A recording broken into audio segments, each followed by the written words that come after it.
السلام علیکم۔ جیسا کہ ہم جانتے ہیں کہ اسلام میں 5 امپورٹنٹ پلرز ہیں۔ توحید کے بعد جو سب سے امپورٹنٹ پلر آتا ہے وہ نماز ہے۔ رسول اللہ نے ایک موقع پر فرمایا کہ نماز کی مثال ایسی ہے جیسے کسی شخص کے دروازے پر ایک نہر ہو جس کا پانی گہرا اور میٹھا ہو، اور وہ روزانہ اس میں 5 مرتبہ نہائے، تو تمہارا کیا خیال ہے کہ اس میں سے کچھ میل باقی رہے گی؟ یہ بہت ہی پیاری مگر گہری بات ہے، اور میں کہوں گا کہ اس میں رسول اللہ نے ہم سب کو آخرت کی کامیابی کی بات کہی ہے۔ تو چلیے آج ہم نماز کے اوپر ہی بات چیت کرتے ہیں ڈاکٹر ثانی اسنین خان صاحب کے ساتھ۔ السلام علیکم ڈاکٹر صاحب، کیسے ہیں آپ؟ وعلیکم السلام، الحمدللہ۔ آپ آ، سنائیں۔ جی الحمدللہ۔ ڈاکٹر صاحب، نماز is an important form of worship. The first question that comes in mind is that did namaz begin during the time of Prophet Muhammad, or was it part of other prophets' Sharia as well? بسم اللہ الرحمن الرحیم۔ قرآن سے کچھ اشارہ ملتا ہے کہ اور جو پروفٹس تھے انہوں نے بھی نماز پڑھی، تو نماز لگتا ہے کہ سارے پیغمبروں کے دین کا حصہ رہا، شریعت کا حصہ رہا۔ جیسے قرآن میں آتا ہے، حضرت ابراہیم کی دعا آتی ہے، رب اجعلنی مقیم الصلاۃ ومن ذریتی، کہ اے ہمارے رب مجھے نماز کا پابند بنا اور میری نسلوں کو بھی نماز کا پابند بنا۔ تو نماز کا ذکر حضرت ابراہیم کی دعا میں ہے۔ ایسے ہی ایک پیغمبر تھے شعیب علیہ السلام، جن کو بائبل میں جیتھرو کہتے ہیں۔ تو شعیب علیہ السلام کی قوم نے ان سے کہا کہ اے شعیب، کیا تمہاری نماز یہ سکھاتی ہے کہ ہمارے معبودوں کو برا بھلا کہو؟ تو اس کا مطلب ہے کہ کوئی نماز کی شکل اس وقت بھی رہی ہوگی۔ اور عیسیٰ علیہ السلام کے واقعے میں بھی یہ موجود ہے کہ عیسیٰ علیہ السلام جب گود میں تھے اپنی ماں کے، حضرت مریم کے، تو اسی وقت بول پڑے تھے، تو اس میں انہوں نے کہا تھا وَأَوْصَانِي بِالصَّلَاةِ وَالزَّكَاةِ مَا دُمْتُ حَيًّا، کہ مجھے اللہ نے حکم دیا ہے نماز پڑھنے کا جب تک میں زندہ رہوں۔ تو اس سے پتہ چلتا ہے کہ سارے پیغمبروں کی شریعت کا حصہ رہا نماز، چونکہ نماز انتہائی اہم ترین رکن ہے اسلام میں، اور ایک ہی دین سارے پیغمبروں کو دیا گیا، یہ بھی قرآن سے پتہ چلتا ہے۔ جی، تو ڈاکٹر صاحب اگلا سوال یہی آتا ہے کہ how did prophet Muhammad receive the commandment to do namaz? اس کے بارے میں بتائیے۔ پروفٹ محمد کو جو کمانڈمنٹس ملے زیادہ تر، بلکہ سارے ہی، وہ وحی کے ذریعے ملے، ریویلیشن کے ذریعے۔ لیکن نماز کا جو حکم ہے وہ بہت ہی الگ طرح سے ہوا، تو اس سے نماز کی بہت ہی زیادہ بڑی اہمیت سمجھ میں آتی ہے۔ کتابوں میں آتا ہے کہ پروفٹ محمد مکہ میں، آخری دور کی بات ہے، مکہ کے آخری دور کی، یعنی مدینہ جانے سے کچھ پہلے، تو ام ہانی کے مکان پہ سو رہے تھے۔ ام ہانی حضرت علی کی بہن تھیں، یعنی پروفٹ کی کزن۔ تو ام ہانی کے مکان پہ سو رہی تھیں۔ وہ مکان، اب پرانے زمانے میں تو وہ اس وقت تھوڑا رہا ہوگا، چونکہ صرف کعبہ تھا اس وقت، اب تو وہ ایک مسجد بن گئی ہے، تو وہ اب اندر ہے وہ جگہ۔ لوگ بتاتے ہیں کہ یہ مقام تھا جہاں رسول اللہ سو رہے تھے اور معراج کا واقعہ ہوا۔ تو وہاں گھر میں سو رہے تھے ام ہانی کے مکان پہ، تو فرشتے جبریل آئے، اور فرشتے جبریل نے اٹھایا، اور ایک اور ہارس کی طرح سے ایک اینیمل بھی ساتھ میں تھا ان کے، سفید رنگ کا، جس کو براق کہا جاتا ہے۔ تو حضرت جبریل نے بیٹھایا پروفٹ کو اس براق پہ، اور وہ براق پروفٹ کو لے کے بہت ہی تیز رفتار سے، یعنی اسپلٹ سیکنڈ میں وہ پہنچ گیا جروسلم۔ یہ واقعہ ایک اسپریچول انداز کا واقعہ ہے، جیسے پیغمبروں کو اللہ تعالیٰ غیب کا پردہ ہٹا دیا کرتا تھا، تو یہ اسی انداز کا واقعہ ہے۔ ہم اس کو اسپیس اینڈ ٹائم میں نہیں سمجھ سکتے کہ کتنی دیر میں پہنچے ہوں گے، کیا وقت ہوگا، یہ سب باتیں سمجھ میں نہیں آتی۔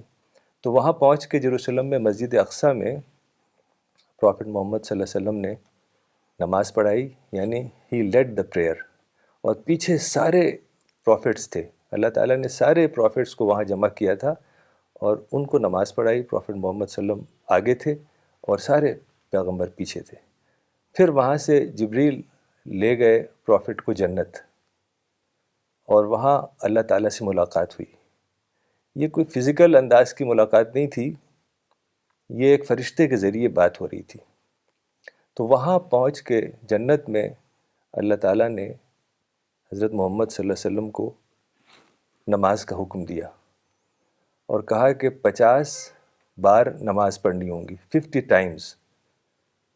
تو وہ جب باہر آئے پروفٹ، تو باہر موسیٰ علیہ السلام تھے وہاں۔ تو موسیٰ علیہ السلام نے کہا تم کیا لے کے آئے ہو؟ تو پروفٹ نے کہا کہ 50 نمازیں میری امت کے اوپر فرض کی گئی ہیں۔ تو موسیٰ علیہ السلام نے کہا کہ 50 نمازیں تمہاری امت نہیں پڑھ سکتی، میں نے بنی اسرائیل کے اوپر تجربہ کر لیا، تم جاؤ واپس اور کم کراؤ۔ تو پروفٹ واپس گئے اللہ تعالیٰ کے پاس، فرشتے کے ذریعے بات ہوئی کہ یہ بہت زیادہ ہے، کم کر دیں۔ تو اللہ تعالیٰ نے 40 کر دی، 40 بار نماز فرض کر دی۔ پھر آئے واپس، پھر موسیٰ علیہ السلام نے کہا، پھر گئے تو 30 کر دی، پھر ایسے کرتے کرتے 20 اور 10 اور آخر میں 5 ہو گئی۔ جب 5 نمازیں لے کے آئے رسول اللہ واپس پھر موسیٰ علیہ السلام کے پاس، تو انہوں نے کہا 5 بھی زیادہ ہے، 3 کرواؤ۔ تو پرافٹ محمد صلی اللہ علیہ وسلم نے کہا مجھے شرم آتی ہے کہ میں پھر جاؤں اور کم کرانے۔ تو اس طریقے سے نماز فرض ہو گئی 5 بار۔ تو اس کی جو غیر معمولی طریقے سے اللہ تعالیٰ نے نماز فرض کی ہے، اس سے پتہ چلتا ہے کہ نماز بہت ہی اہم رکن ہے اسلام کا۔ جی ماشاء اللہ، آپ نے بہت ہی ڈیٹیل میں اس کو واضح کیا ڈاکٹر صاحب، جزاک اللہ۔ ڈاکٹر صاحب، جیسا کہ ہم جانتے ہیں کہ مسجد نبوی از اے سیکنڈ ہولیسٹ سائٹ ان اسلام، تو ایک کوشچن جو بہت سے لوگ جاننا بھی چاہیں گے کہ how was prophet's mosque built in Madinah, اس کے بارے میں آپ بتائیں۔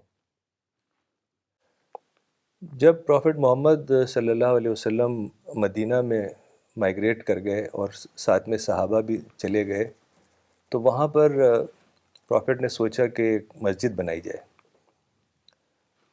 تو ایک جگہ پرافٹ کو پسند آئی، تو پوچھا کہ یہ جگہ کس کی ہے؟ تو لوگوں نے بتایا کہ 2 آرفنز ہیں جن کا نام سہل اور سہیل ہے، ان کی جگہ ہے یہ۔ تو پرافٹ نے بلایا ان دونوں کو اور کہا کہ یہ جگہ میں خریدنا چاہتا ہوں مسجد بنانے کے لیے۔ تو ان دونوں سہل اور سہیل بھائیوں نے کہا کہ اے خدا کے رسول، ہم یہ آپ کو گفٹ دیتے ہیں، آپ اس پہ مسجد بنائیے۔ تو پرافٹ نے کہا کہ نہیں، میں اس کو خریدوں گا۔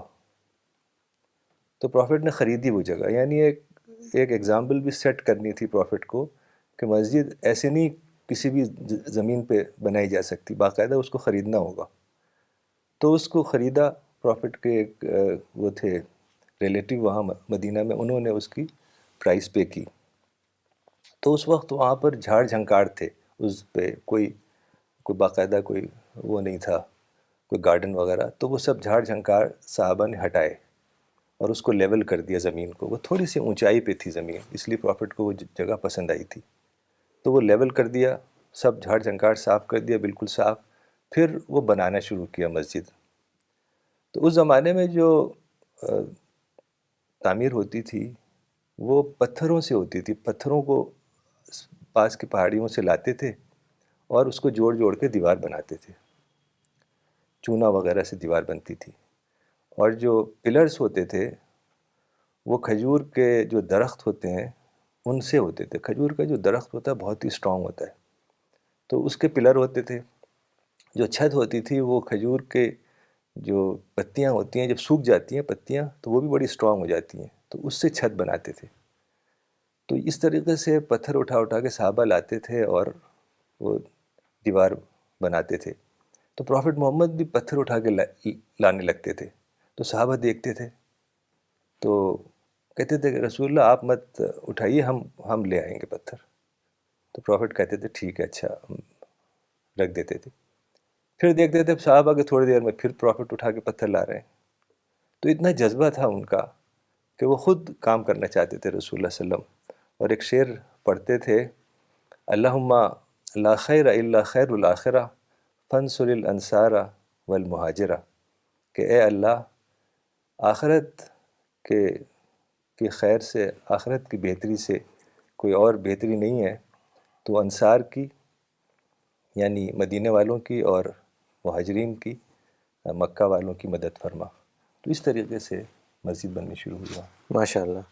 ڈاکٹر صاحب, as you know that there are many people from other faiths also who watch this series, and they have written to us that their understanding about Islam has become better. ایک سوال جو اکثر ان کے ذہن میں آتا ہے وہ اذان کو لے کر آتا ہے. اذان جیسے کہ ہم جانتے ہیں از دی کال ٹو پریئر. تو اس کے پیچھے کیا کہانی ہے؟ جیسے کہا جاتا ہے کہ ایک صحابی کو ایک خواب آیا اور وہ خواب انہوں نے رسول اللہ کو بتایا جو ان کو بہت پسند آیا. تو اس کے پیچھے کی کہانی کو بھی آپ واضح کریں. ہاں، جب وہ مسجد بن گئی، مسجد نبوی، اور پروفٹ نے اب سوچا کہ یہاں نماز کا سلسلہ شروع کیا جائے، تو پروفٹ نے اپنے ساتھیوں کو بلایا، کہا کہ بتاؤ کہ کیسے ہم لوگوں کو بلائیں نماز کے لیے. تو کسی نے کہا کہ بگل بجایا جائے، ایک انسٹرومنٹ، اس سے لوگ سن کے آ جائیں گے. کسی نے کہا کہ ناقوس بجایا جائے. ناقوس ایک فریم جیسے ہوتا ہے نا، لکڑی کا ایسا فریم جیسے چوکھٹ ہوتی ہے، اس کے اوپر گھنٹی لگی رہتی تھی، اس کو بجاتے تھے. کرسچنز اپنے چرچز میں اس وقت بجایا کرتے تھے. اور اس طرح کی کچھ اور باتیں بتائیں کہ ایک جانور کا سینگ ہوتا ہے، اس میں سے پھونک مارتے ہیں تو آواز نکلتی ہے. تو پروفٹ کو کوئی پسند نہیں آئی یہ سب باتیں. تو حضرت عمر رضی اللہ عنہ نے کہا کہ ایسا کرتے ہیں کہ کسی کو بھیج دیں گے بستی میں، وہ گھوم گھوم کے کہہ دے گا نماز نماز، صلاۃ صلاۃ. تو پروفٹ نے کہا ٹھیک ہے، یہ بہتر طریقہ لگتا ہے. تو یہی شروع ہو گیا. حضرت بلال چلے جاتے تھے اور الصلاۃ جامعۃ الصلاۃ جامعہ کہتے تھے تو لوگ آ جایا کرتے تھے. لیکن پھر پروفٹ نے سوچا کہ ناقوس ہی بنوا لیتے ہیں، تو آرڈر دے دیا ناقوس بنانے کے لیے. تو اس رات ایک صحابی تھے جن کا نام تھا عبداللہ ابن زید. تو عبداللہ ابن زید رضی اللہ عنہ ایک صحابی تھے، اور ان کی جو وائف تھی ان کا نام تھا فاطمہ بنت الخطاب، یعنی حضرت عمر ابن الخطاب کی بہن. یہ وہی فاطمہ ہیں جن کی وجہ سے حضرت عمر اسلام میں داخل ہوئے. یہ واقعہ آپ کے علم میں ہوگا کہ حضرت عمر پہلے بہت ہی اسٹرانگ اپوننٹ تھے پروفٹ کے. تو ایک دن انہیں پتہ چلا کہ ان کے جو بردر ان لا ہیں اور ان کی بہن دونوں پروفٹ کے فالوور بن گئے. تو بڑے غصے میں گئے ان کے گھر اور جا کے اپنے بردر ان لا کو مارنے لگے. تو اتنے میں ان کی بہن آ گئی بچانے کے لیے، تو ان کو بھی چوٹ لگ گئی اور چہرے سے کچھ خون نکلنے لگا. تو پھر وہ ٹھنڈے ہو گئے. پھر انہیں بڑا افسوس ہوا کہ میں نے یہ کیا کر دیا. تو پھر کہا کہ اچھا وہ لاؤ جو تم پڑھ رہے تھے جب میں آیا. تو وہ قرآن کی کچھ پڑھ رہی تھیں، وہ کسی لیف وغیرہ پہ لکھا ہوا، تو انہوں نے دیا. تو وہ سورہ طٰہٰ کی شروع کی آیتیں تھیں. تو جب انہوں نے اس کو پڑھا تو انہوں نے کہا کہ یہ تو بہت ہی اچھا کلام ہے، اور ان کا مائنڈ ایڈریس ہو گیا. پھر سیدھے وہاں سے گئے رسول اللہ کے پاس اور ان کے ہاتھ پہ ایمان لے آئے. تو یہ ایک صحابی تھے عبداللہ ابن زید، جنہوں نے خواب دیکھا اس رات کہ وہ راستے میں جا رہے ہیں کہیں، اور راستے میں ایک آدمی کھڑا ہوا ہے ناقوس لیے ہوئے، وہ جو ایک گھنٹی نما ایک فریم ہوتا ہے. تو اور اس نے گرین کلر کے کپڑے پہنے ہوئے ہیں. تو عبداللہ ابن زید گئے ان کے پاس اور کہا کہ یہ جو ناقوس ہے میں خریدنا چاہتا ہوں.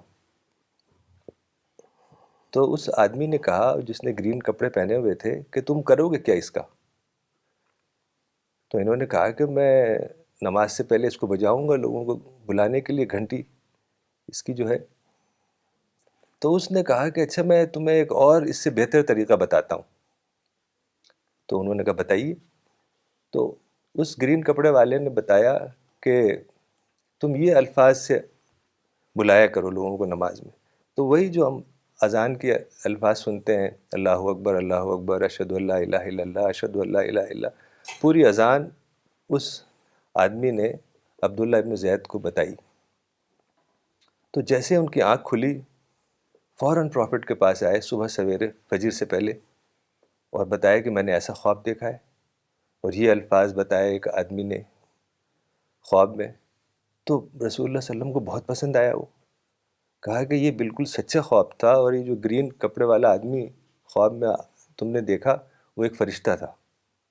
تو اس طرح سے نماز شروع ہو گئی اور رسول اللہ صلی اللہ علیہ وسلم نے کہا حضرت بلال رضی اللہ عنہ سے کہ تم جاؤ اور اذان دو، چونکہ ان کی آواز بہت اچھی تھی، بہت بلند آواز تھی. تو اس طریقے سے نماز اذان شروع ہوئی مدینہ میں پہلی بار. جی جی جی ڈاکٹر صاحب، لیکن جیسے ہر ایک چیز کا ایک فارم ہوتا ہے اور ایک اسپرٹ بھی ہوتی ہے، تو اذان کی کیا اسپرٹ ہے؟ اس کے بارے میں بھی ہم سب کو بتائیے.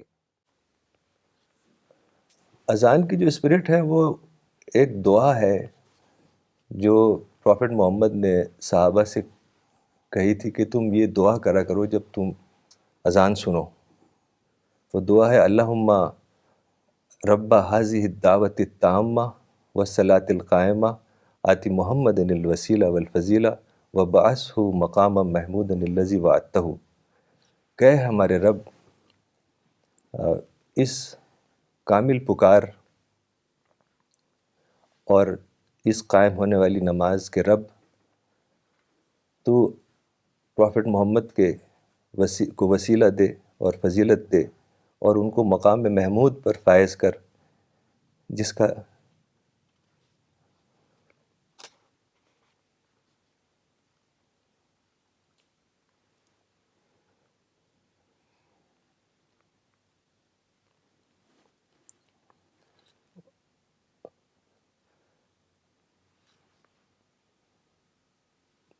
تو انہیں مقام محمود پر فائز کر جس کا تو نے ان سے وعدہ کیا ہے. تو یہ جو دعا ہے یہ بڑی اہم ہے. اس کے دو بڑے نمایاں پہلو ہیں.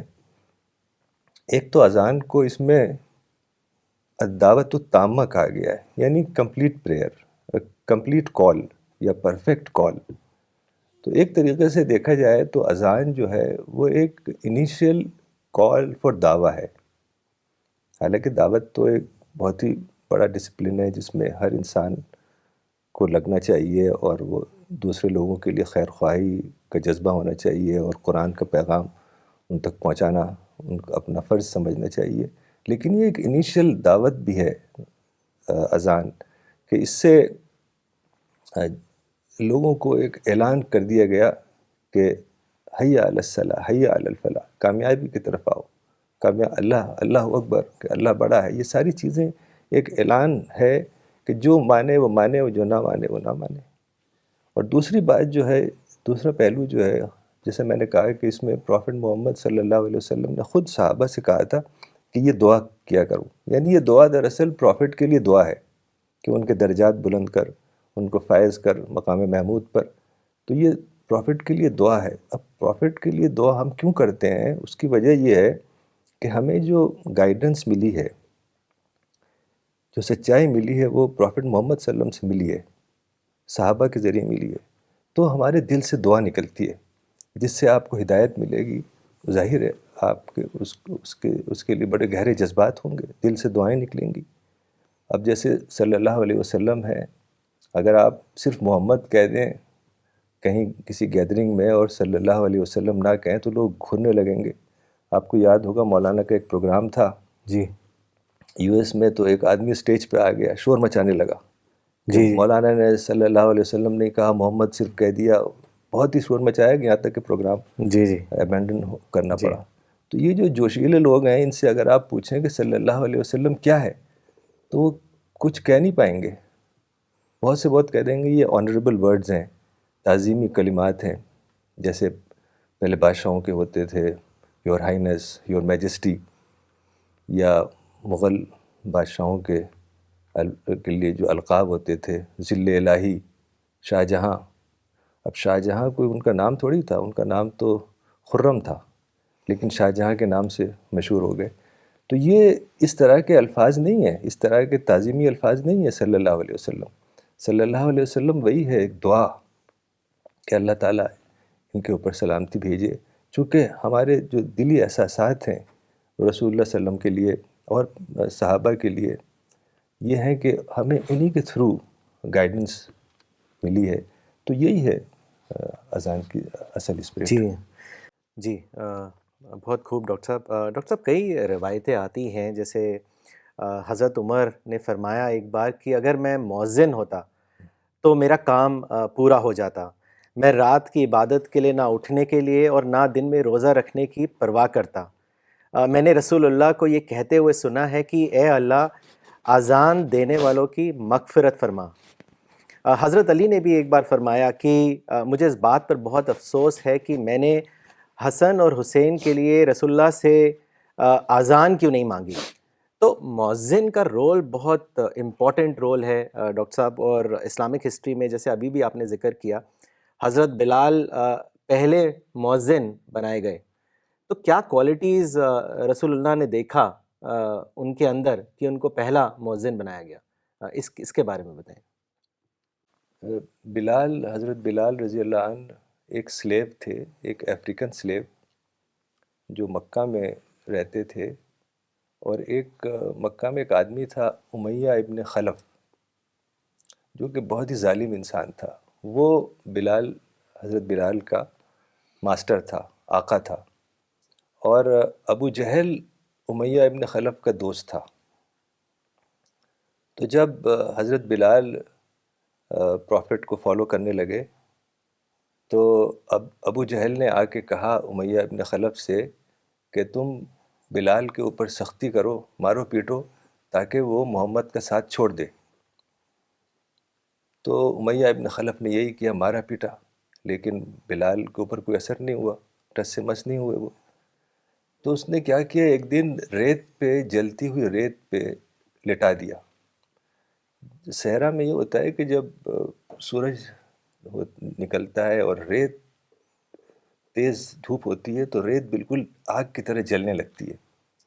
تو اس پہ لٹا کر بہت ہی بڑا پتھر رکھ دیا سینے پہ، اور کہا کہ تم محمد کا انکار کرو ورنہ تم موت تک اسی حال میں پڑے رہو گے۔ لیکن بلال صرف کہتے رہے، احد احد احد احد، God is one, God is one, God is one. تو جب پروفٹ محمد کو پتہ چلا تو پروفٹ محمد صلی اللہ علیہ وسلم نے فوراً حضرت ابوبکر کو بھیجا، جو کہ ایک مرچنٹ تھے۔ تو وہ آئے اور انہوں نے امیہ ابن خلف سے بات کی اور بلال کو خرید لیا، چونکہ اس زمانے میں سلیوری کا زمانہ تھا اور سلیوز خریدے جاتے تھے، اور پھر فری کر دیا حضرت بلال کو۔ تو اس کے بعد سے حضرت بلال پروفٹ کے ساتھ رہنے لگے اور بہت ہی زیادہ لائل اور کلوز کمپینین تھے حضرت بلال۔ تو جب ایک بار پروفٹ نے پوچھا حضرت بلال سے کہ تم نے وہ کون سا عمل کیا تھا جس کی وجہ سے تم مجھ سے پہلے ہی جنت میں پہنچ گئے، کہ میں نے تمہاری قدموں کی آہٹ جنت میں سنی، اپنے سے آگے، مجھ سے آگے ہی تھے تم، یعنی پہلے ہی پہنچ گئے تھے۔ تو جو حضرت بلال تھے وہ بہت ہی ماڈسٹ اور ہمبل انسان تھے۔ انہوں نے کہا کہ میں نے کوئی ایسا قابل ذکر کام تو نہیں کیا، I have done nothing very significant, لیکن بس یہ ہے کہ جب بھی میں وضو کرتا ہوں تو 2 رکعت نماز ضرور پڑھتا ہوں۔ تو یہ ایک بظاہر چھوٹا سا عمل ہے، لیکن اللہ نے جنت میں پہنچا دیا، وہ بھی پروفٹ سے پہلے حضرت بلال کو۔ تو حدیث میں آتا ہے کہ انسان جو بھی اچھا کام کرتا ہے اس میں ریگولیرٹی ہونی ضروری ہے۔ ایسا نہیں کہ اچانک بہت زیادہ کام کر دیا پھر سب بند کر دیا۔ حدیث میں آتا ہے کہ خیر العمل ادومھا وان قل، کہ سب سے اچھا عمل وہ ہے کہ جس میں ریگولیرٹی ہو، چاہے وہ تھوڑا ہی کیوں نہ ہو، چھوٹا ہی عمل کیوں نہ ہو۔ جیسے ہم لوگ دعوت کا کام کرتے ہیں، قرآن لوگوں کو دیتے ہیں، تو ایک قرآن ہی آپ دیں ہفتے میں ایک بار، لیکن اس میں ریگولیرٹی ہو، تو یہ اللہ تعالیٰ کو پسند ہے، اور اس کا کتنا بڑا اجر اللہ تعالیٰ نے دیا۔ تو حضرت بلال کو چونکہ ان کی آواز بہت اچھی تھی اور بلند آواز تھی، تو رسول اللہ صلی اللہ علیہ وسلم نے ان کو اپوائنٹ کیا ایز مؤذن، اور رسول اللہ کہتے تھے کہ اے بلال، نماز کی تیاری کرو اور ہمارے دل کو راحت دو۔ تو حضرت بلال نماز کی تیاری کرتے تھے۔ پھر جب حضرت بلال کا آخری وقت آیا، موت سے قریب، تو وہ ایک شعر پڑھتے تھے کہ غداً نلقی الاحبہ محمدًا وصحبہ، غداً نلقی الاحبہ محمدًا وصحبہ، کہ کل ہم ملیں گے اپنے دوستوں سے، اپنے محبوب دوستوں سے، اور محمد سے اور ان کے ساتھیوں سے۔ اس طریقے سے حضرت بلال کی باتیں ہیں۔ جی ڈاکٹر صاحب، جیسے آپ نے ابھی یہ بہت ہی اچھا ٹریڈیشن بتایا حضرت بلال کے حوالے سے، اور کیسے جب پروفٹ نے ان سے پوچھا کہ what is that good deed that you did after embracing of Islam, so he said that nothing worth mentioning, like you just stated, Dr. Saab, but after I performed ablution during day or night, I offered prayers as much as was written for me. تو doctor صاحب اگلا سوال بھی میرا یہ ایبلیوشن یعنی وضو کو لے کر ہی ہے کہ نماز ادا کرنے سے پہلے وضو کیا جاتا ہے، تو اس کا کیا سگنیفیکنس ہے، اس کے بارے میں بتائیں۔ وضو جو ہے وہ بظاہر لوگ سمجھتے ہیں کہ ہاتھ پیر دھونا ہے نماز سے پہلے، تاکہ جو میل لگی ہوئی ہے، دھول وول، وہ صاف ہو جائے۔ وہ بھی ایک اسپیکٹ ہے، لیکن وہ بہت ہی مائنر اسپیکٹ ہے وضو کا۔ وضو ایک بہت ہی اہم چیز ہے نماز کی، اور چونکہ بڑی حدیثیں آتی ہیں پروفٹ محمد کی وضو کے بارے میں۔ جیسے پروفٹ نے فرمایا، پروفٹ نے ایک بار وضو کیا اور پھر ان کے منہ سے یہ الفاظ نکلے کہ اے اللہ، میری گناہوں کو دھو دے، جیسے ایک سفید کپڑا جب اس کو دھوتے ہیں تو وہ اس کی میل کچیل صاف ہو جاتی ہے۔ اور حضرت عثمان ابن عفان رضی اللہ عنہ، انہوں نے بھی اسی طرح کی بات کہی تھی کہ جب آدمی وضو کرتا ہے تو اس کے گناہ دھلتے رہتے ہیں یہاں تک کہ وہ بالکل صاف ہو جاتا ہے۔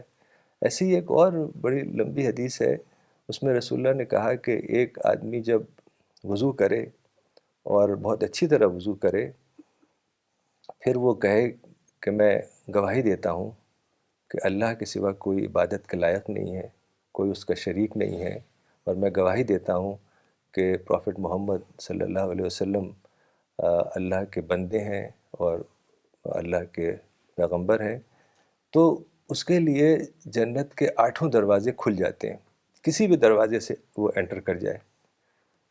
تو یہ سمجھنا ہوگا کہ وضو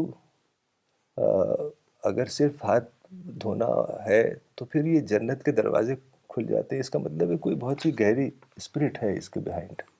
جی جی، انفیکٹ ڈاکٹر صاحب کلینلینس کے بارے میں بہت سی باتیں اسلام میں ملتی ہیں۔ It is one of the basic tenet of the Islamic faith. Even in chapter 74 of the Quran, it is mentioned that cleanse your garments and keep away from pollution. اور حضرت عائشہ نے بھی ایک بار فرمایا کہ رسول اللہ نے یہ حکم دیا کہ اپنے محلوں میں مسجد بناؤ اور ان کی صفائی رکھو۔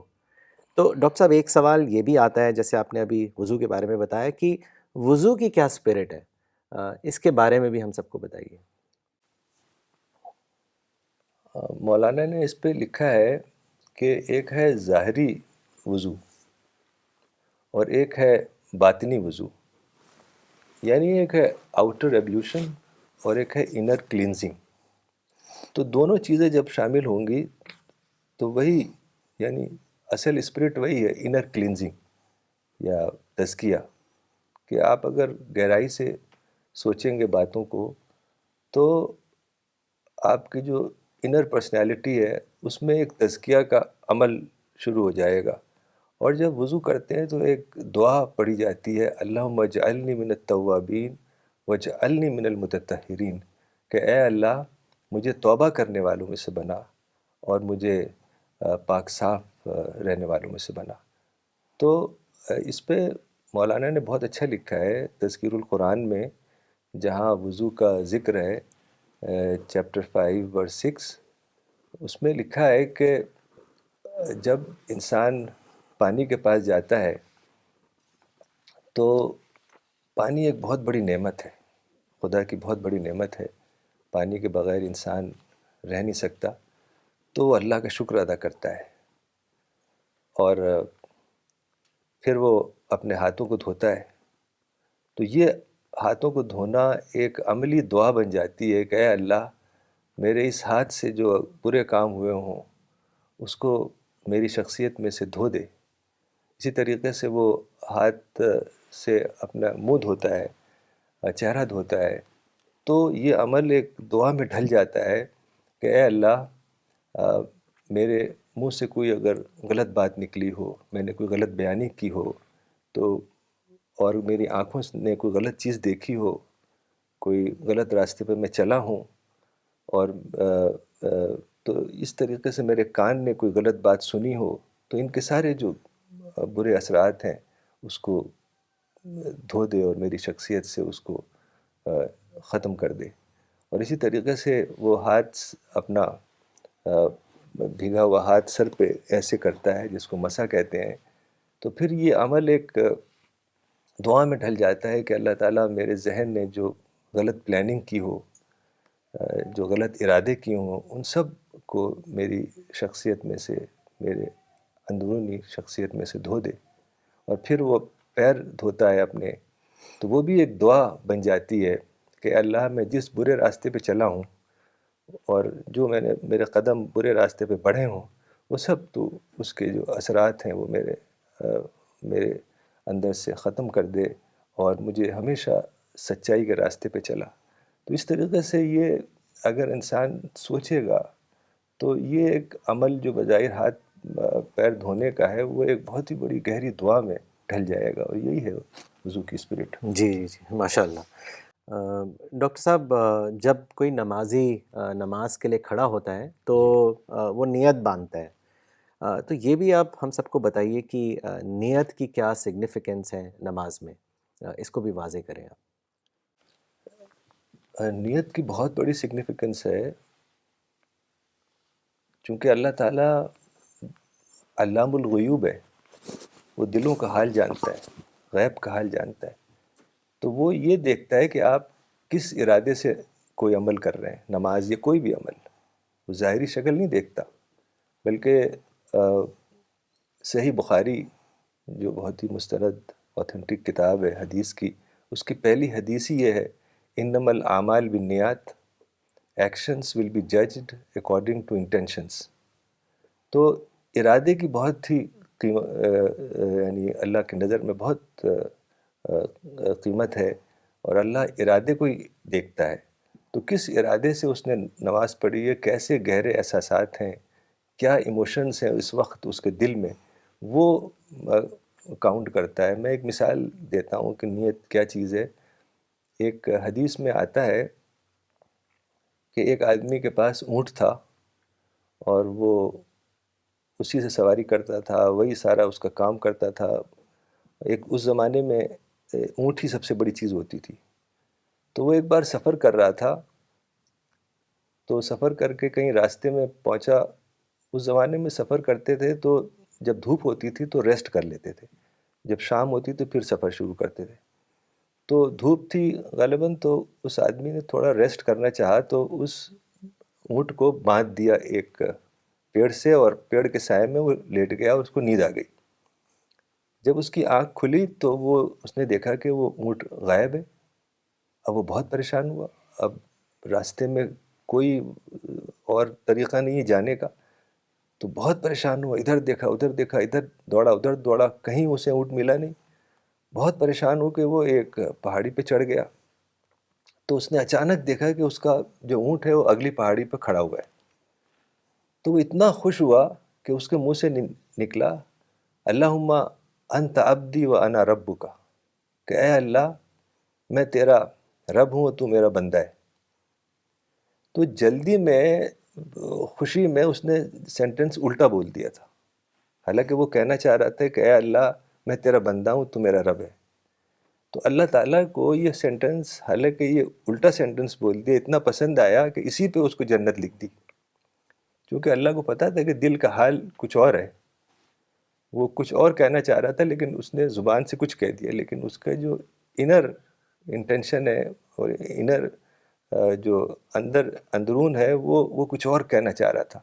تو اللہ تعالیٰ دلوں کا حال دیکھتا ہے، تو اس لیے نیت کی بہت اہمیت ہے، اور اگر نیت صحیح ہو تو اللہ تعالیٰ اس کا اجر دیتا ہے۔ جی ماشاء اللہ. Dr. Sahab, often our brothers and sisters from other faiths have asked this question. They want to know that how did Prophet perform his first namaz? And it is also said that Hazrat Khadija was the first to pray along with him. تو اس کے بارے میں بھی آپ ہم سب کو بتائیں. Profit محمد صلی اللہ علیہ وسلم نے پہلی بار نماز فرشتے کے ساتھ پڑھی، یعنی جبریل کے ساتھ. تو یہ جو طریقہ ہم نماز کا پڑھتے ہیں وہ فرشتے کا بتایا ہوا ہے. تو پھر جب گھر آئے تو حضرت خدیجہ کے ساتھ نماز پڑھی. حضرت خدیجہ کا بہت ہی بڑا رول ہے پروفٹ کی لائف میں. جب پہلی بار وحی آئی اور پروفٹ کیو میں تھے اور سو رہے تھے کیو میں، تو فرشتہ جبریل ہیومن فارم میں آئے اور اٹھایا ان کو. تو جب آنکھ کھلی تو فرشتہ جبریل نے کہا کہ اقرا یا محمد، پڑھو اے محمد. تو پروفٹ نیند میں ہی تھے تقریباً، بولے کہ ما انا بقارئ، کہ میں پڑھ نہیں سکتا. تو کئی بار کہا جبریل نے، تو وہی جواب دیا. تو پھر پروفٹ کو گلے سے لگایا اور پھر پروفٹ بولنے لگے، اور جو پہلی ورسز تھیں وہ ریولیشن دیا. تو وہ جو تجربہ تھا وحی کا پہلی بار، وہ بہت ہی پروفٹ کے لیے بہت تکلیف دہ ہوا. وہ ایسا لگتا تھا کہ ان کی جان ہی نکل جائے گی، کیونکہ بعد میں پروفٹ نے بتایا کہ جب وحی آتی تھی یعنی ریولیشن، تو ان کا چہرہ لال ہو جاتا تھا، ایسا لگتا تھا کہ ان کے سر پہ کوئی بہت بڑا وزن رکھا ہوا ہے. تو جب پہلی بار تجربہ یہ ہوا تو بہت ہی پریشان ہوئے اور کانپتے ہوئے اور بہت ہی گھبراہٹ میں، بڑی پریشانی کے عالم میں واپس گھر پہنچے اور جا کے حضرت خدیجہ کو بتایا سارا واقعہ. تو جب حضرت خدیجہ نے دیکھا کہ یہ اس وقت کانپ رہے ہیں اور بہت ہی پریشان لگ رہے ہیں، اور انہوں نے کہا کہ انی خشیت علی نفسی، مجھے لگتا ہے میری جان ہی نکل جائے گی. تو اس وقت حضرت خدیجہ نے بڑے اچھے الفاظ بولے، تو اس سے کچھ سولس ہوا. حضرت خدیجہ نے کہا کہ انت تکرم الضیف، کہ آپ جو آپ کے مہمان آتے ہیں اس کی مہمان نوازی کرتے ہیں. وتحمل الکل، آپ غریبوں کا بوجھ اٹھاتے ہیں، یعنی ان کی مدد کرتے ہیں. وتعین علی نوائب الحق، اور آپ ہمیشہ سچائی کا ساتھ دیتے ہیں. تو ایسے بڑے اچھے الفاظ کچھ بولے تو رسول اللہ صلی اللہ علیہ وسلم کو تھوڑا سا اطمینان ہوا. ان کو باتیں سمجھ میں آنے لگی اور انہیں سمجھ میں آیا کہ خدا نے مجھے پیغمبر بنایا ہے اور اپنا کلام میرے اوپر اتارا ہے. تو اس طریقے سے حضرت خدیجہ نماز پڑھنے لگیں. تو پروفٹ محمد اور حضرت خدیجہ ایک ساتھ نماز پڑھتے تھے. تو یعنی ایک زمانہ تھا اس کرۂ ارض پر، اس دنیا میں، کہ صرف دو لوگ نماز پڑھتے تھے، پروفٹ محمد اور حضرت خدیجہ. پھر ایک دن حضرت علی آئے.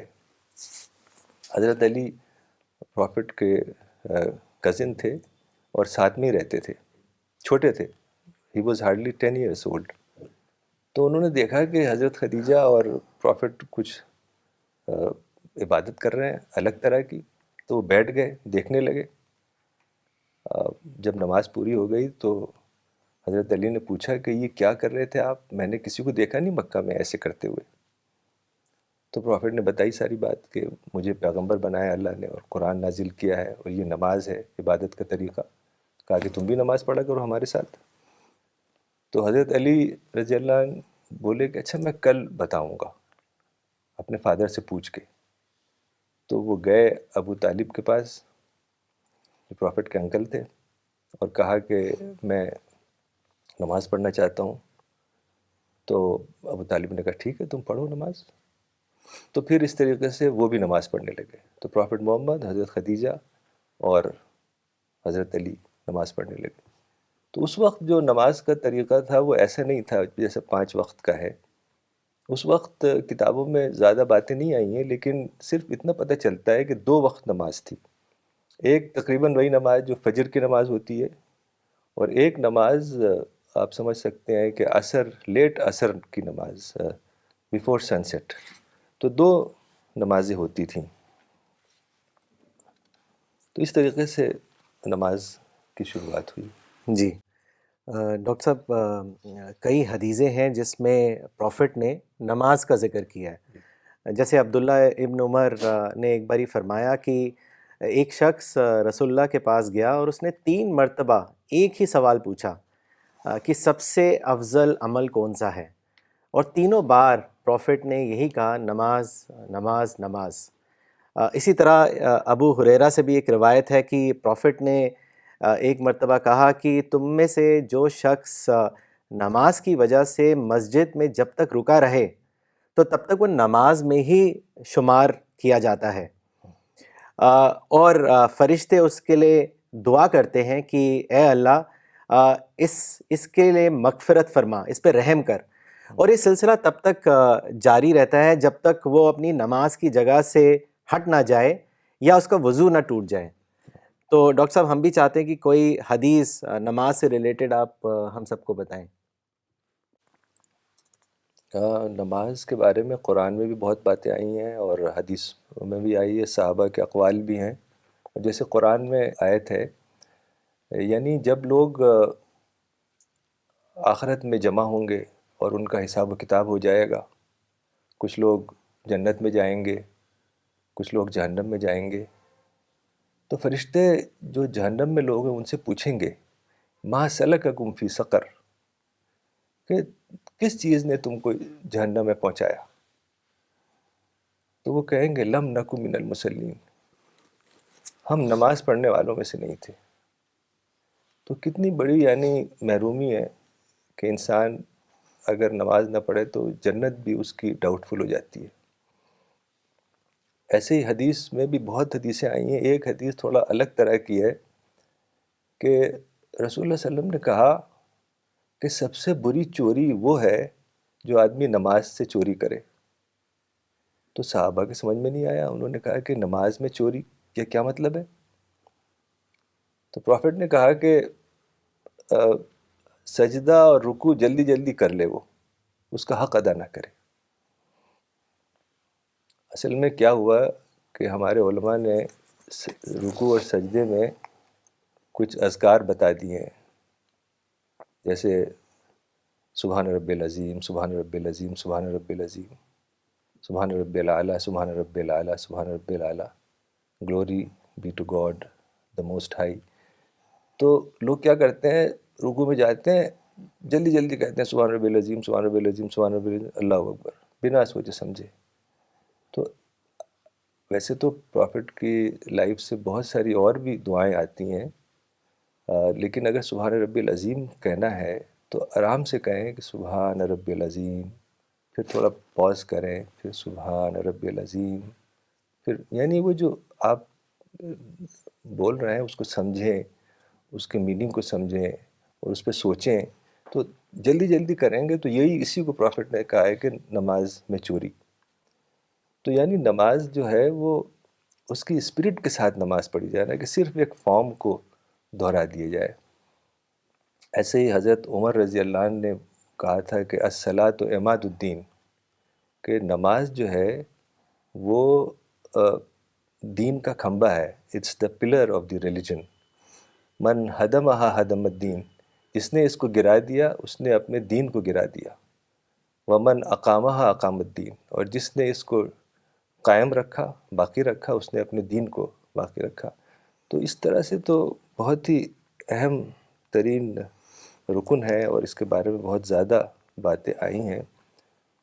یعنی انسان نماز ایک تو ہے کہ بس ایک شکل ہے اس کی، اس کو دہرا لے.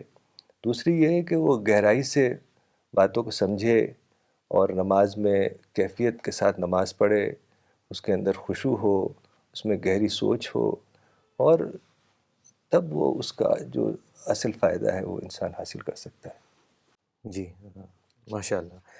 ڈاکٹر صاحب، اگلا جو سوال ہے وہ بہت اہم سوال ہے، لیکن وہ سوال پوچھنے سے پہلے میں ایک روایت کا ذکر کرنا چاہوں گا. اور یہ روایت ابو ہریرہ سے ہے کہ ایک مرتبہ حضرت ابو ہریرہ مدینہ کے بازار سے نکلے، تو وہاں جا کر انہوں نے بہت ہی بلند آواز میں کہا کہ اے بازار والو، تم لوگ بہت عاجز ہو.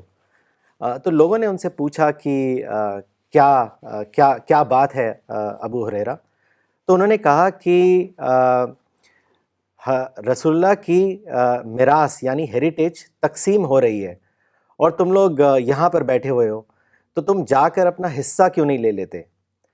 تو لوگوں نے ان سے پوچھا کہ کہاں پر تقسیم ہو رہی ہے؟ تو حضرت ابو ہریرہ نے کہا کہ مسجد میں تقسیم ہو رہی ہے. تو لوگ دوڑ کر مسجد گئے، لیکن حضرت ابو ہریرہ وہیں پر رکے رہے اور تھوڑی دیر میں ہی وہ لوگ لوٹ کر آ گئے. تو حضرت ابو ہریرہ نے ان سے پوچھا کہ تم لوگ اتنی جلدی کیوں واپس آ گئے؟ تو انہوں نے کہا کہ ہم لوگ مسجد گئے، ہم نے وہاں اندر جا کر دیکھا، لیکن ہمیں تو کچھ تقسیم ہوتے ہوئے نہیں دکھائی دیا. تو حضرت ابو ہریرہ نے ان سے پوچھا کہ کیا تمہیں وہاں کچھ آدمی دکھائی دیے کہ نہیں؟ تو انہوں نے کہا کہ ہاں، بہت سے لوگ تھے، مگر وہ نماز اور قرآن پڑھ رہے تھے. تو حضرت ابو ہریرہ نے کہا کہ یہی تو رسول اللہ کی وراثت ہے. یہ بہت ہی اہم سوال ہے ڈاکٹر صاحب کہ اکثر لوگ جو نماز کو ہے ایک فارم اور ریچول کے لیول پہ لیتے ہیں، جبکہ انہیں ایک اسپرٹ کے لیول پہ لینا چاہیے. اور مولانا وحید الدین خان صاحب نے اس بات پر بہت ایمفسائز کیا ہے. تو اسی لیے میرا سوال بھی یہی ہے کہ نماز کی کیا اسپرٹ ہے، اس کے بارے میں آپ ہم سب کو بتائیں. ہاں ماشاء اللہ، آپ نے بڑی اچھی حدیث بیان کی حضرت ابو ہریرہ کی. اس بڑی میننگ فل بات ہے وہ جی کہ رسول اللہ کی میراث تقسیم ہو رہی ہے. اصل تو میراث یہی ہے، جو مشن ہے ان کا، جی جو ہمیں دے کے گئے ہیں وہ. جی تو مولانا نے ایک مضمون میں نماز کی اسپرٹ کے بارے میں 3 باتیں لکھی تھیں: حمد، تکبیر اور سلامتی. حمد یعنی پریز. تو ہم تو وہی چیز ہے جو سورہ فاتحہ میں ہم پڑھتے ہیں، الحمدللہ رب العالمین. یعنی انسان خدا کے شکر میں جیے. اس کو مولانا نے لکھا ہے شاکرانہ زندگی،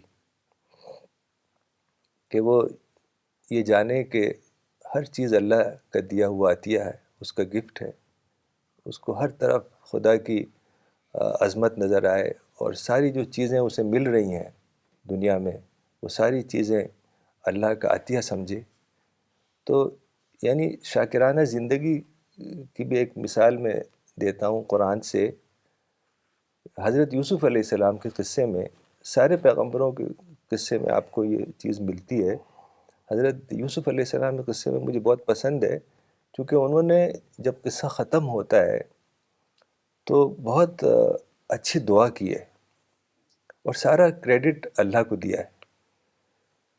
انہوں نے کہا کہ اپنے فادر سے کہ آپ گاؤں میں رہتے تھے، آپ کو اللہ شہر میں لایا، مجھے اللہ نے جیل سے نکلوایا، مجھے اللہ نے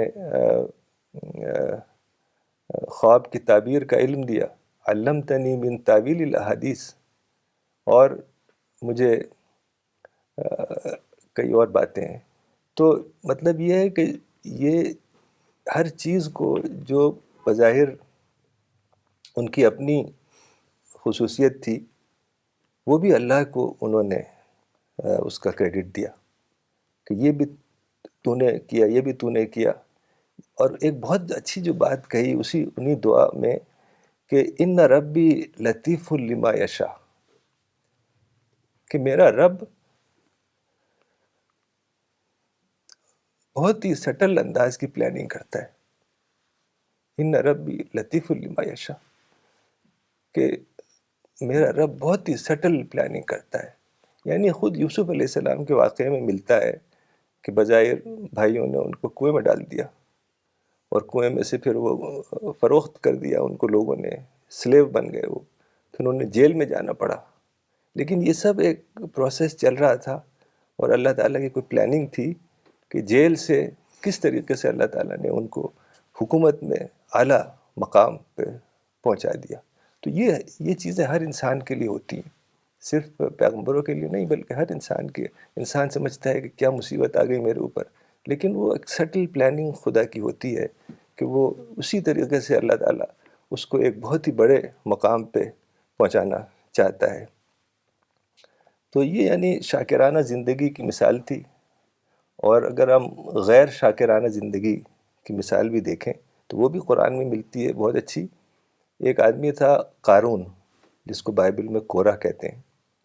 وہ فرعون کا ساتھی تھا، تو اس کے بعد بہت دولت تھی، بہت ہی بڑا ٹریجر ہاؤس تھا، ٹریجر تھا اس کا اتنا کہ چابیاں ہی بہت سارے لوگ اٹھاتے تھے. تو اس سے لوگوں نے کہا بھائی تمہارے پاس بہت دولت ہے، تم اس کی نمائش کرتے ہو، اس سے اچھا ہے کہ تم غریب لوگوں کو دو، مدد کرو لوگوں کی. تو اس نے کہا نہیں، یہ تو میرے اندر ایک نالج ہے جس کی وجہ سے میں نے یہ سب حاصل کیا ہے. یعنی اللہ کو کریڈٹ دینے کے بجائے اس نے کہا کہ یہ تو میری نالج کی وجہ سے میرے پاس سارا ایک خاص علم ہے میرے پاس، جس کی وجہ سے میں یہ سب حاصل کر سکا. تو یہ ایک غیر شاکرانہ زندگی کی مثال ہے اس کا. اور انجام یہ ایسا ہوا کہ ایک زلزلہ آیا بہت بڑا، اس کا جو گھر تھا، پیلس، ٹریجر، اور وہ خود سب اس زلزلے میں زمین دوز ہو گیا اور وہ ختم ہو گیا. تو یہ ہے جو حمد مولانا نے کہی کہ ہر وقت خدا کے شکر میں جینا، یہ بڑی اہم چیز ہے، یعنی یہ اہم ترین ہے. اور سورہ فاتحہ پوری اسی کے بارے میں ہے. اور دوسری جو چیز ہے وہ تکبیر ہے، یعنی اللہ اکبر. اب آج کل تو اللہ اکبر ایک پولیٹیکل نعرہ بن گیا ہے، حالانکہ اللہ اکبر کا مطلب ہے کہ خدا بڑا ہے اور میں چھوٹا ہوں. یعنی اپنے آپ کو ہیوملٹی کی سطح پہ لانا اور اپنے اندر خدا کی گلوری کو جگانا، یہ اللہ اکبر کی اسپرٹ ہے. اور تیسری چیز ہے سلامتی، یعنی جو نماز جب ختم ہوتی ہے تو السلام علیکم ورحمۃ اللہ ادھر کرتے ہیں اور السلام علیکم ورحمۃ اللہ ادھر کرتے ہیں. اس کا مطلب ہے کہ وہ نمازی کہہ رہا ہے سارے انسانوں سے کہ تم مجھ سے سیف ہو اور تمہارے اوپر پیس ہو اور سلامتی ہو. ایک تابعی تھے جن کا نام تھا ابن عیینہ، انہوں نے کہا کہ هل تدری ما السلام، کیا تم جانتے ہو کہ سلام کیا ہے؟ انت آمن منی انت سالم منی، کہ تم مجھ سے سیف ہو، تمہارا آنر، تمہارا پیسہ، تمہاری عزت، ہر چیز مجھ سے سیف ہے. تو میں ایک ہارملیس انسان ہوں، تمہیں کوئی شکایت نہیں ہوگی مجھ سے. یہ ہے سلام کی اسپرٹ. تو یہ تین باتیں بہت ہی اہم ہیں، حمد، تکبیر اور سلامتی. جی ماشاء اللہ، بہت اچھے سے، بہت خوبصورتی کے انداز میں آپ نے ڈاکٹر صاحب اس بات کو واضح کیا. ڈاکٹر صاحب، قرآن میں یہ بھی آتا ہے کہ سیک ہیلپ تھرو نماز. تو ایک ذہن میں ایک سوال آتا ہے کہ نماز سے ہم کیسے ہیلپ مانگ سکتے ہیں؟ اس کو بھی آپ واضح کریں. قرآن میں آتا ہے استعینوا بالصبر والصلاۃ، کہ نماز سے اور پیشنس سے مدد حاصل کرو. seek help through patience and prayer. تو پرافٹ محمد صلی اللہ علیہ وسلم جب بھی کوئی پریشانی کا واقعہ ہوتا تھا، کوئی خبر آئی کہ کوئی دشمن ان کے اوپر اٹیک کرنے والا ہے، صحابہ جو کسی مشن پہ گئے ہیں، دعوتی مشن میں، ان کو کوئی پریشانی لاحق ہو گئی ہے یا کوئی اور پریشانی کی نیوز آتی تھی، تو پرافٹ محمد صلی اللہ علیہ وسلم سب سے پہلے کھڑے ہو جاتے تھے نماز پڑھنے. کیونکہ جب آپ نماز پڑھتے ہیں اور رکوع اور سجدہ اور خدا کی یاد، قرآن پڑھتے ہیں، ذکر کرتے ہیں، تو آپ پریپیئر ہو جاتے ہیں اچھی دعا کرنے کے لیے. یعنی ایک بہت ہی اچھا طریقہ ہے کہ دعا کے لیے اپنے آپ کو پریپیئر کرنے کا طریقہ ہے کہ آپ نماز پڑھیں. تو اور نماز کے بعد پھر دعا کریں، اور دعا ہی اصل چیز ہے. حدیث میں آتا ہے الدعا هو العبادہ، کہ دعا ہی ورشپ ہے. الدعا مخ العبادہ، کہ دعا از دی ایسنس آف پریئر. تو یہ مطلب یہی ہے کہ آپ نماز پڑھیں اور گہری دعا کریں تو ظاہر ہے اللہ تعالیٰ کی مدد آپ کو حاصل ہوگی. جی ڈاکٹر صاحب آپ نے بالکل صحیح کہا. میں بھی سوچ رہا تھا کہ مولانا وحید الدین خان صاحب ہم لوگوں کو کہا کرتے تھے کہ زندگی میں کبھی کوئی ایسی سچویشن آئے کہ آپ کو یہ سمجھنا آئے کہ کیا کروں، بہت ڈیفیکلٹ سچویشن ہو، تو فوراً آپ دعا میں چلے جائیں، اور اس کے بعد یقیناً اللہ تعالیٰ کوئی سلوشن نکالے گا. تو دعا کی جو اہمیت ہے وہ بہت بہت زیادہ ہے. ڈاکٹر صاحب I wanted to know that Quran کے حوالے سے بات ہو رہی ہے کہ is there any teaching in the Quran that tells us that how with namaz one can transform one's life. تو اگر کوئی ہے تو اس کے بارے میں بھی آپ بتائیں ہم سب کو. قرآن میں آتا ہے ان الصلاۃ تنہا عن الفحشاء والمنکر، کہ نماز انسان کو برائیوں سے روکتی ہے، بری باتوں سے روکتی ہے. تو اس کا طریقہ یہ ہے کہ جب آپ نماز پڑھتے ہیں اور اس میں رکوع ہے، سجدہ ہے، خدا کا ذکر کرتے ہیں اور خدا کی یاد میں گم ہو جاتے ہیں، تو آپ کے اندر اکاؤنٹیبلٹی کا احساس پیدا ہوتا ہے، جس کو آخرت یعنی ڈے آف ججمنٹ کا وہ احساس پیدا ہوتا ہے. تو اس سے آپ کے اندر چینج آتا ہے، چونکہ اکاؤنٹیبلٹی کا احساس ہی وہ چیز ہے جو انسان کو بدل سکتا ہے. کیونکہ قرآن سے یہ ثابت ہے کہ اللہ تعالیٰ جو اکاؤنٹیبلٹی ہوگی آخرت میں، تو وہ بندہ اور خدا اکیلے ملیں گے، یعنی کوئی اور نہیں ہوگا تیسرا. 1-on-1 سیشن ہوگا کہ خدا سامنے ہوگا اور بندہ ادھر ہوگا، وہ ادھر دیکھے گا پھر ادھر دیکھے گا تو کوئی نظر نہیں آئے گا. تو یہ جو احساس ہے کہ ایک دن آئے گا اور ہر چیز اللہ تعالیٰ کے علم میں ہے، تو وہ اکاؤنٹیبلٹی کا احساس دراصل انسان کو بدلتا ہے. اور نماز میں جو رکوع ہے، سجدہ ہے اور یہ سب دعائیں ہیں، اس سے اس کے اندر ایک گہری اسپرٹ پیدا ہوتی ہے، تو اس سے تبدیلی واقع ہوتی ہے انسان کے اندر. جی ڈاکٹر صاحب روایت میں آتا ہے کہ صحابی جیسے عبداللہ ابن زبیر، حضرت ابو بکر اور کئی صحابی جب نماز کے لیے کھڑے ہوتے تھے تو اس طرح کھڑے ہوتے تھے کہ جیسے کہ وہ لکڑی ہو، مطلب کوئی حرکت نہیں. عبداللہ ابن عمر سے بھی روایت ہے کہ جب وہ نماز کے لیے چل کر جاتے تھے تو وہ اتنا آہستہ چلتے تھے کہ اگر کوئی چیٹی ان کے ساتھ ہو تو وہ بھی شاید آگے نکل جائے. تو کہا جاتا ہے کہ یہ سب باتیں نماز کے خشوع میں سے ہے. اکثر لوگ لٹرل معنوں میں چیزوں کو لیتے ہیں. تو ہم یہ جاننا چاہیں گے کہ ہاؤ کین وی برنگ خشوع ان آور نماز، اس کے بارے میں بتائیں. خشوع کا مطلب ہوتا ہے ڈرنا، لٹرل میننگ. ایسے ہی ایک لفظ آتا ہے حدیث میں خضوع، اس کا مطلب ہے جھکنا، یعنی سبمٹ کرنا، سبمیشن. تو خشوع کا کا مطلب ڈرنا اس سینس میں ہے، وہی اکاؤنٹیبلٹی کے سینس میں ہے کہ ایک دن آئے گا اور خدا کے سامنے مجھے حاضر ہونا ہے. تو اس احساس سے اس کے اندر ایک کیفیت طاری ہوتی ہے. ایسا نہیں ہے کہ میں کہوں کہ آج میں جا رہا ہوں خشوع کی نماز پڑھوں گا. تو مولانا نے لکھا ہے کہ ایک خاشعانہ زندگی گزارنی ہوتی ہے، یعنی ایک اسپریچول لائف. جب آپ ایک اسپریچول لائف گزاریں گے، خدا کا خوف آپ کے دل میں ہوگا، تو آپ کے اندر طرح طرح کی تبدیلی ہوگی. آپ کا کیریکٹر ہے، آپ کی بیہیویئر ہے، آپ کے ڈیلنگز ہیں، ان سب چیزوں میں ایک نمایاں فرق نظر آئے گا. تو وہی چیز ہے خشوع دراصل، اور وہی نماز میں بھی نظر آئے گا. تو ایسا نہیں ہو سکتا ہے کوئی اچانک خشوع کی نماز پڑھنے لگے، بلکہ ایک وہ اسپریچول لائف گزار رہا ہے. اگر وہ ایک خاشعانہ زندگی جس کو مولانا نے کہا ہے وہ گزار رہا ہے، تب اس کی ساری چیزوں میں وہ چیز ریفلیکٹ ہوگی، تو ظاہر ہے اس کو اندر خشوع بھی پیدا ہوگا. جی، تو ڈاکٹر صاحب کوئی آپ کا پرسنل ایکسپیرئنس کہ کیسے ہم خشوع کو بڑھا سکتے ہیں اپنی نماز میں، اگر آپ بتائیں تو اسے اور بات جو ہے واضح ہو جائے گی. ہاں ضرور. میں سمجھتا ہوں کہ سب سے پہلی چیز تو یہ ہے کہ آدمی اپنی ریڈنگ کو بڑھائے. مطالعہ، ریڈنگ بہت ضروری ہے.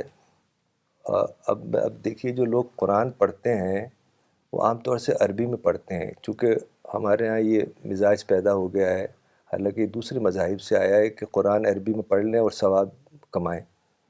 تو جب تک قرآن سمجھیں گے نہیں اور اس پہ عمل نہیں کریں گے، اس کے گہرے میننگ تک نہیں پہنچیں گے. حدیث میں آتا ہے لِكُلِّ آیَةٍ مِّنْهَا زَہْرٌ وَبَطَن، کہ ہر آیت کا ایک آؤٹر مفہوم ہے اور ایک inner deeper between the line مفہوم ہے، تو اس تک پہنچنا ہے. تو مولانا نے ہمیشہ یہ کہا ہے کہ لوگوں کو قرآن اپنی مدر ٹنگ میں پڑھنا چاہیے. لوگ عربی سیکھنے لگتے ہیں، اس سے بھی کچھ حاصل نہیں ہوتا. تھوڑی بہت عربی سیکھتے ہیں لوگ، یا تو پوری طرح آپ ڈیڈیکیٹ کر دیں عربک سیکھنے میں زندگی اپنی، تب تو شاید آپ سیکھ سکیں. ورنہ آپ کو چاہیے کہ اردو میں، ہندی میں، انگلش میں، کسی بھی زبان میں پڑھیں آپ قرآن، اور اس پہ گہرائی سے سوچیں اور تفسیر پڑھیں.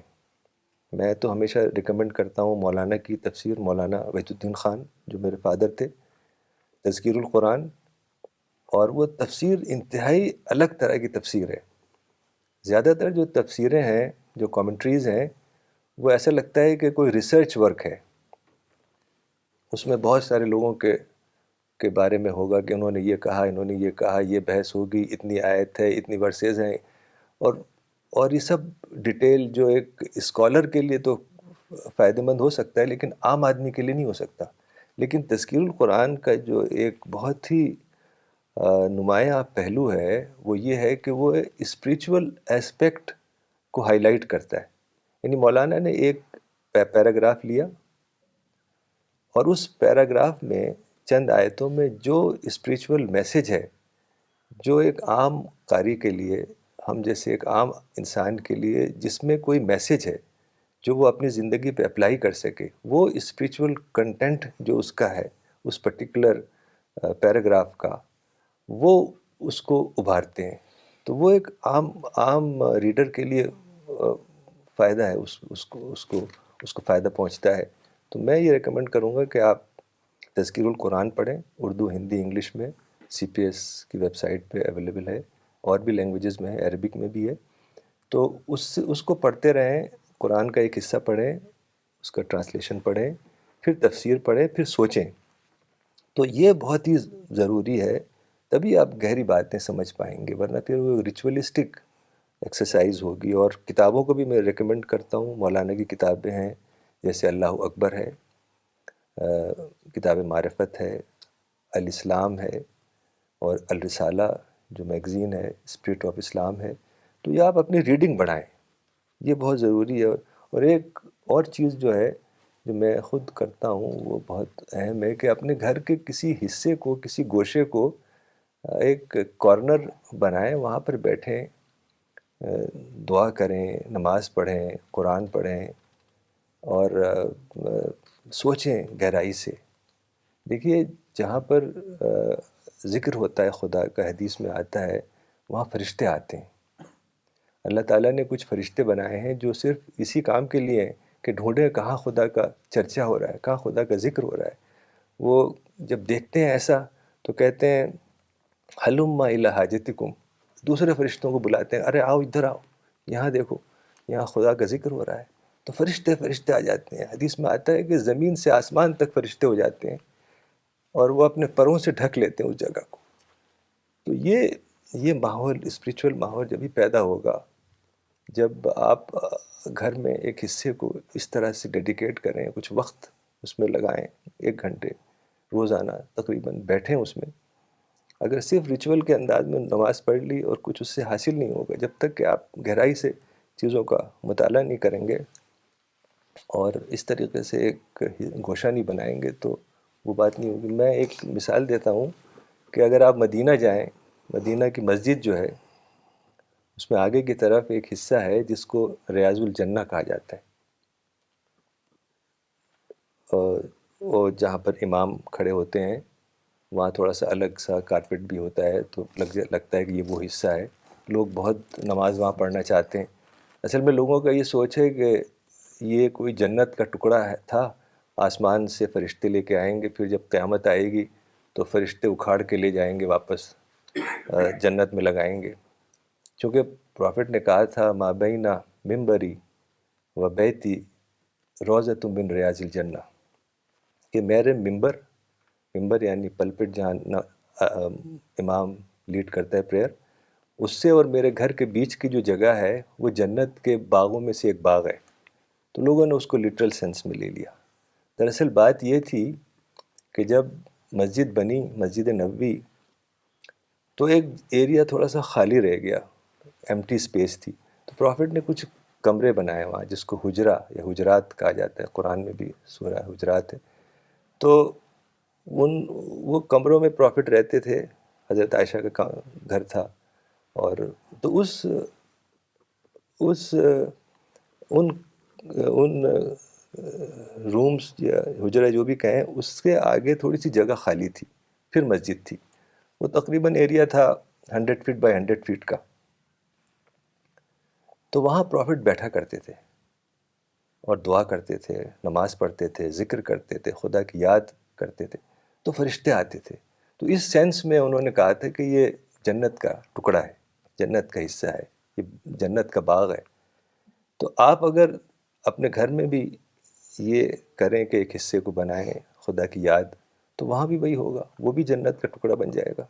تو یہ بہت ضروری ہے کہ اس طریقے سے آپ اپنی زندگی کو بدلیں اور چیزوں کو گہرائی سے سوچیں، تبھی یعنی خشوع پیدا ہوگا ہر چیز میں اور چینجز، تبدیلی آئے گی.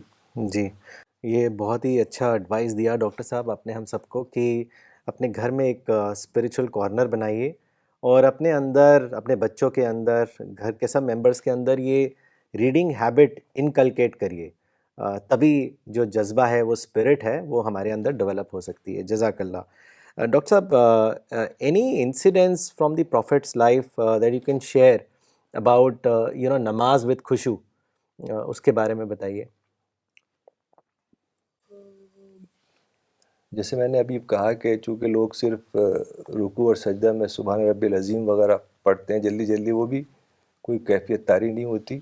لیکن پرافٹ الگ طرح کی دعائیں کرتے تھے. جیسے حدیث میں آتا ہے کہ ایک بار رسول اللہ صلی اللہ علیہ وسلم نے رکوع کی حالت میں کہا اللہم لک رکعت، اے اللہ میں نے تیرے لیے رکوع کیا، اے اللہ میں نے تیرے لیے رکوع کیا، وبکا آمنت، اور تیرے اوپر ایمان لایا، ولکا اسلمت، اور تیرے آگے میں سبمٹ ہو گیا، تیرے آگے میں سرنڈر کر لیا. خشع لک سمعی و بصری و عظمی و مخی، یعنی جھک گئے تیرے آگے میرے کان، میری آنکھیں، میری ہڈیاں میرا دماغ، میرے اعصاب، یعنی میرا پورا میرا وجود تیرے آگے جھک گیا. تو یہ ہے خشوع کی ایک مثال کہ کس طرح سے گہرے احساسات اور گہری فیلنگز رسول اللہ جب نماز پڑھتے تھے تو ان کے اندر پیدا ہوتی تھیں. تو یہی مثال ہے، یعنی دلی کیفیت، جو دل میں کیفیت ہے وہی ڈھل جائے لفظوں میں، تو وہی ہے حقیقی دعا. جی ڈاکٹر صاحب، جب ہم صحابہ کی زندگی کے بارے میں بھی پڑھتے ہیں تو ہمیں پتہ چلتا ہے کہ ان کے اندر کتنا زیادہ نماز کو لے کر جذبہ رہتا تھا. They always used to be full of spirit. ایک بہت ہی اچھی روایت جو مجھے یاد ہے حضرت ابی بن کعب سے کے حوالے سے ہے کہ انہوں نے بتایا کہ ایک صاحب مسجد نبوی سے کافی دور رہتے تھے، لیکن کبھی ایسا نہیں ہوا ڈاکٹر صاحب کہ ان کی کبھی نماز جو ہے مس ہو گئی ہو. دور سے چل کے آتے تھے. تو ایک آدمی نے ان سے کہا کہ آپ کوئی گدھا لے لیجئے یا اپنا جو گھر ہے وہ مسجد کے قریب کیوں نہیں لے لیتے آپ، تاکہ آپ سخت گرمی سے اور جو آپ کو آنے جانے میں جو ڈیفیکلٹی ہوتی ہے رات کے اندھیرے سے، آپ اس سے بچ سکتے ہیں. تو انہوں نے ان سے کہا کہ میں ایسا ہرگز نہیں کروں گا. میں تو چاہتا ہوں کہ میرا روز گھر سے مسجد جانا اور مسجد سے واپس گھر آنا لکھا جائے. تو جب رسول اللہ کو یہ بات بتائی گئی تو انہوں نے کہا کہ ان کے جانے اور آنے کا ثواب لکھ دیا گیا. تو یہ اسپرٹ ان میں ہوتی تھی ڈاکٹر صاحب جو ہمیں ملتی ہے. تو میں چاہتا ہوں آپ بھی کوئی انسیڈنٹ صحابہ کی زندگی سے بتائیں نماز کی اسپرٹ کو لے کر. بہت اچھا اگزامپل دیا آپ نے کہ جانا اور آنا لکھ دیا جائے، چونکہ ہر قدم جو بڑھاتا ہے ایک شخص نماز کے لیے وہ بھی اس میں بھی ثواب ہے. تو ایک واقعہ ایک صحابی کا ہے مدینہ کا. پروفٹ نماز لیڈ کر رہے تھے تو ایک صحابی اسی میں بیچ میں آ کے انہوں نے نماز میں شامل ہوئے. تو اس وقت رسول اللہ رکوع میں تھے، جھکے ہوئے تھے، تو وہ بھی اسی وقت شامل ہو گئے. تو پھر جب امام رکوع سے اٹھتا ہے تو وہ کہتا ہے سمع اللہ لمن حمدہ، اللہ نے اس کی سن لی جس نے اس کا حمد پریز بیان کیا. تو جو پیچھے لوگ ہوتے ہیں وہ خاموشی سے دل میں ہی بولتے ہیں ربنا ولک الحمد، کہ اے ہمارے رب تیرے لیے حمد ہے، تیری لیے تعریف ہے. تو وہ جو صحابی تھے انہیں ان کے اندر جو گہرے احساس تھے وہ زور سے انہوں نے بلند آواز میں بول دیا ربنا لک الحمد حمدا کثیرا طیبا مبارکا فی. ان کے منہ سے زور سے نکل گیا. تو جب نماز ختم ہوئی تو پروفٹ کھڑے ہو گئے اور پوچھا کہ یہ الفاظ کس نے بولے تھے، ربنا لک الحمد حمدا کثیرا طیبا مبارکا فی.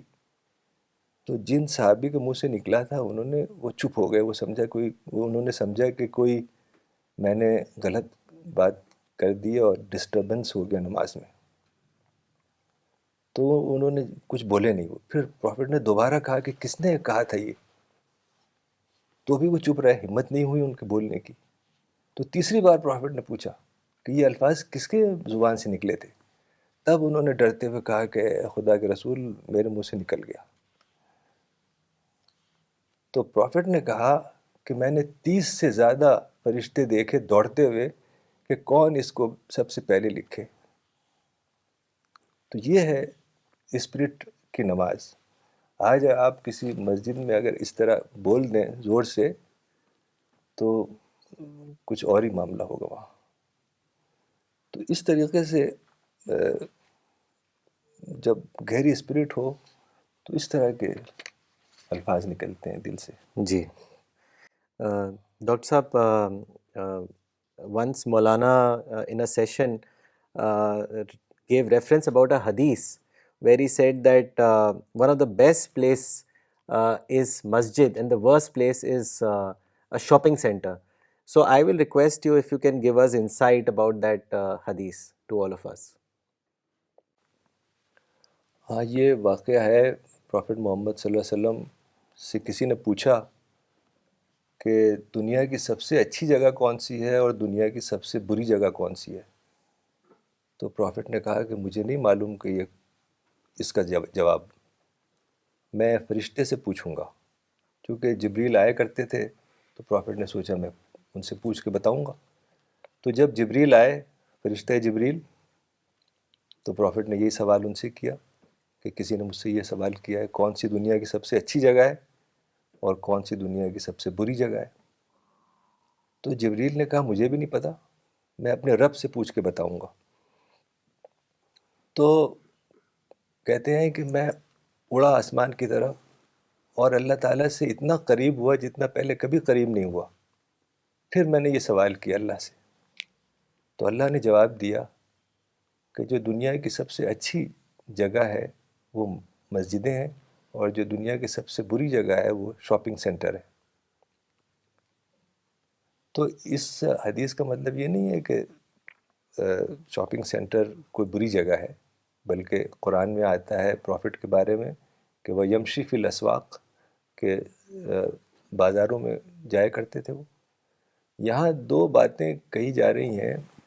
ایک یہ کہ انسان کا جو ذہن ہے وہ کس طرف ہے، یعنی وہ جیسے مولانا نے کہا ہے کہ خدا رخی زندگی ہے یا خود رخی زندگی ہے، کہ گاڈ اورینٹڈ لائف ہے یا سیلف اورینٹڈ لائف ہے. ایسا نہیں ہے کہ آدمی بزنس نہیں کر سکتا، شاپنگ سینٹر میں نہیں جا سکتا، لیکن وہ چیزیں نیڈ کے لیے ہیں. انسان کو دو چیزوں میں فرق کرنا چاہیے کہ اس کا گول کیا ہے اور اس کی نیڈز کیا ہیں. تو نیڈ کے بقدر وہ جو بھی کرے، تجارت یا جاب یا بزنس، وہ بالکل ٹھیک ہے، لیکن اس کا گول آخرت ہونا چاہیے، حصول جنت کا حصول ہونا چاہیے اور آخرت ہونی چاہیے، اور قرآن کی گہری میننگ تک پہنچنا اس کا مقصد زندگی ہو. اگر اس نے الٹا کر دیا تو وہی بات ہو جائے گی کہ سب سے بری جگہ ہو جائے گی وہ. اور اگر اس نے اپنا فوکس آخرت پہ رکھا تو وہ سب سے اچھی جگہ. اس سینس میں غالباً تھا. جی ڈاکٹر صاحب، some people say that it is more rewardable to pray in Mecca and Medina. So is it true? What is your opinion on this? مولانا نے ہمیشہ کہا ہے کہ کوئی جگہ، کوئی دن، کوئی رات، کوئی مقام سے ثواب کا تعلق نہیں ہے. ثواب کا تعلق ہے کیفیت سے. اب جیسے علماء کا کہنا ہے کہ مدینہ میں 50,000 گنا ثواب ملتا ہے اور مکہ میں بھی ایسی بہت زیادہ ثواب ملتا ہے. تو اس کا ایک واقعہ یاد آتا ہے مجھے کہ پروفٹ ایک بار مدینہ میں مسجد نبوی میں تھے، تو ایک شخص آئے وہاں، صحابی رہے ہوں گے ظاہر ہے. تو وہ آ کے پروفٹ کے پاس انہوں نے قریب میں نماز پڑھی، اور جب نماز ختم کر لی تو پروفٹ سے ہاتھ ملانے آئے، مصافحہ کرنے. تو پروفٹ کو کہنا چاہیے تھا کہ اگر یہ بات صحیح ہے کہ وہاں پر ثواب زیادہ ہے، یہ کہنا چاہیے تھا کہ مبارک ہو، تم نے ایسی جگہ نماز پڑھی ہے کہ تمہیں یہاں 50,000 گنا ثواب ملے گا. لیکن پروفٹ نے کہا کہ ارجع فصلی فإنک لم تصلی، کہ جاؤ پھر سے نماز پڑھو کیونکہ تم نے نماز نہیں پڑھی. رسول اللہ نے دیکھا ہوگا کچھ ایسی بات کہ ان کا دل نہیں رہا ہوگا نماز میں. تو نماز کا تعلق یہی ہے کہ وہ کتنا زیادہ خشوع ہے اور کتنی زیادہ کیفیت، اس سے ثواب کا تعلق ہے. چاہے آپ کعبہ کے اندر بھی نماز پڑھیں تو بھی وہ صرف اسی پہ آپ کو اجر ملے گا جو کہ آپ کی دلی کیفیت ہے. اب مکہ مدینہ ہمیں ظاہر ہے اسلام کی تاریخ ہے، پیغمبروں کی تاریخ ہے، صحابہ کی تاریخ ہے، رسول اللہ کی ساری ہسٹری ہے، تو وہاں جا کے کیفیت پیدا ہو جاتی ہے، تو وہ کیفیت کے بنا پہ ثواب ہے۔ مجھے یاد ہے کہ اقبال نے، اب چونکہ ہر طرف اتنا چمچم چمک رہی ہے، بڑے بڑے ہوٹلز ہیں، وہ کیفیت بھی اب کم ہوتی چلی جا رہی ہے۔ بہت صحیح بات کہی ڈاکٹر صاحب آپ نے۔ ڈاکٹر صاحب آخری سوال آج کے سیشن کا، in the present corporate culture, youths particularly are faced with a dilemma that how do they keep pace with 5 times namaz during the day. Work pressures اتنے زیادہ ہیں اور کام جو ہے وہ بہت زیادہ بڑھ چکا ہے، خاص کر ڈیجیٹل ایج میں۔ تو ایک کوشچن جو بار باری یوتھس پوچھتے ہیں کہ شوڈ وی پرے ڈیورنگ دا آفس ٹائمنگس، تو اس کے بارے میں آپ کا کیا ایڈوائس ہے؟ دیکھیے، پروفٹ محمد صلی اللہ علیہ وسلم کے یہاں ہر طرح کی مثال ملتی ہے۔ وہ اس طرح بھی نماز پڑھتے تھے کہ ان کے انگوٹھے، ان کے اینکل میں سویلنگ ہو جاتی تھی، ٹخنوں میں سویلنگ ہو جاتی تھی۔ لوگ کہتے تھے کہ آپ کے تو سارے گناہ اللہ نے اگلے پچھلے معاف کر دیے، آپ کیوں اتنی پریشانی اٹھاتے ہیں اور سارے آپ کے وہ پیر سوج جاتے ہیں؟ تو پروفٹ نے جواب دیا، افلا اکون عبدن شکورا، کیا میں ایک شاکر انسان، شاکر عبد نہ بنوں، ایک شاکر بندہ نہ بنوں؟ تو دوسری طرف ایک اور مثال ہے کہ پروفٹ اکثر فجر سے پہلے 2 رکعت نماز پڑھتے تھے۔ تو حضرت عائشہ کی حدیث ہے کہ ایک بار پروفٹ نے فجر سے پہلے 2 رکعت نماز اتنی جلدی پڑھی کہ ہمیں ڈاؤٹ ہو گیا کہ پروفٹ نے سورہ فاتحہ بھی پڑھی ہے یا نہیں۔ تو ایک طرف تو اگزامپل ہے کہ وہ گھنٹوں نماز پڑھتے تھے، ایک طرف بہت جلدی نماز پڑھی۔ تو اس کا مطلب یہ ہے کہ اسلام میں ہر طرح کے مشکل کے لیے آسانی موجود ہے۔ اگر آج کل چونکہ جاب اس طرح سے ہوتا ہے کہ آدمی نماز وقت پہ نہیں پڑھ سکتا، تو نمازوں کو ملا سکتے ہیں، یعنی ظہر اور عصر کی نماز ملا لیں اور سن سیٹ سے پہلے تک نماز پڑھ سکتے ہیں۔ ایسے ہی عشاء، مغرب اور عشاء کی نماز ملا لیں، مڈ نائٹ تک، 12 بجے سے رات تک پڑھ سکتے ہیں۔ تو یہ وہی بات ہے جو ہم نے ابھی ذکر کیا، جس کا کہ اصل چیز ہے کیفیت۔ اگر آپ نے نماز پڑھی دیر سے، آپ نے قضا پڑھی، لیٹ ہو گئی، مس ہو گئی، تو پھر آپ کے اندر یہ کیفیت پیدا ہونی چاہیے کہ اللہ تعالیٰ، میں یہ دعا نکلنی چاہیے دل سے کہ اللہ تعالیٰ میں ویسی نماز نہیں پڑھ سکا جیسی نماز پڑھنی چاہیے تھی، تو میری ٹوٹی پھوٹی نماز کو ہی قبول کر لے۔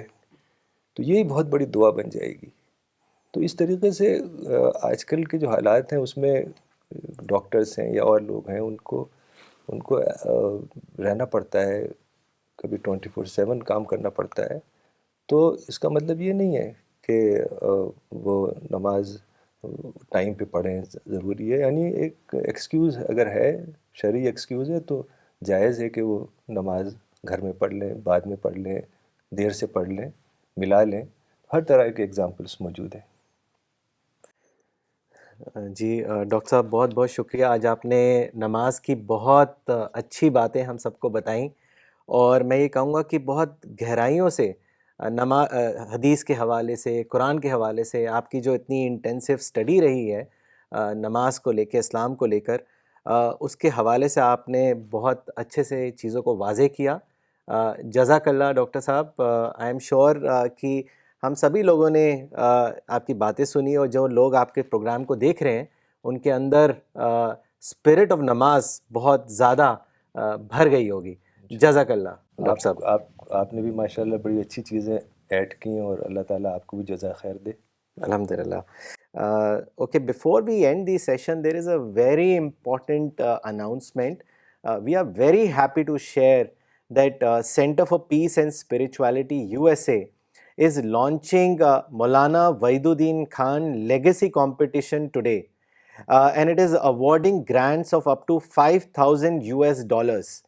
The details about this program is pinned to the comment section of this session. You can go to the website, get the details, and you can all participate in this legacy competition by submitting a research paper or a comprehensive essay on this year's theme, Life, Works and Thoughts of Maulana Wahiduddin Khan.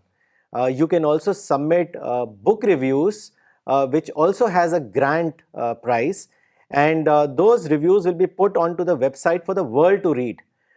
So log on to the details, log on to the website and get the details, share it in your academic circle. The competition begins today. We will also be uploading a video immediately after this session is over. So thank you for watching our program. We will be back next Sunday, same time, 10:30 a.m.